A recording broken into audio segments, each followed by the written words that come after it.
Latest खबरें पाने के लिए सब्सक्राइब करिए हमारे चैनल को, दबाइए इस घंटी के बटन को, पाएं लेटेस्ट खबरें सबसे पहले।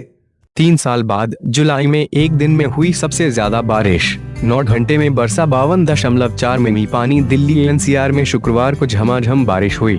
मौसम विभाग के मुताबिक दिल्ली में सुबह 8:30 बजे से शाम 5:30 बजे तक 9 घंटे में 52.4 मिलीमीटर बारिश दर्ज की गई। दिल्ली में यह बीते 3 साल में जुलाई महीने के किसी भी दिन में हुई सबसे ज्यादा बारिश है। इससे पहले 11 जुलाई 2015 में सबसे ज्यादा 93 mm बारिश हुई थी। बारिश की वजह से सड़कों पर जलभराव, ट्रैफिक जाम के अलावा कई जगह पेड़ और दीवारें गिरी। सम्यकपुर बादली इलाके में पानी से भरे गड्ढे में गिरने से एक व्यक्ति की भी मौत हो गई। मानसून की पहली तेज बारिश ने डुबो दी दिल्ली। दिल्ली फ्रंट पेज राहत पारा 2 डिग्री लुढ़का 34.2 डिग्री पर आया।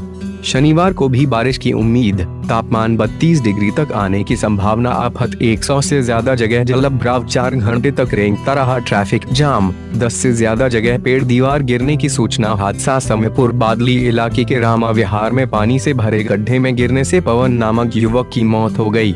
एक दिन में ही पूरी हुई कमी। 1 से 12 जुलाई के बीच 70 मिमी बारिश होती है, इस बार केवल 64 मिमी ही बारिश हुई थी।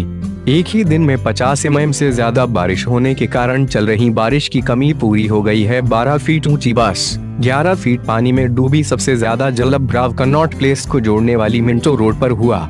यहाँ डीटीसी की एक एसी बस पानी में करीब पूरी डूब गई। बस से कुछ लोगों को रस्सी से निकाला गया।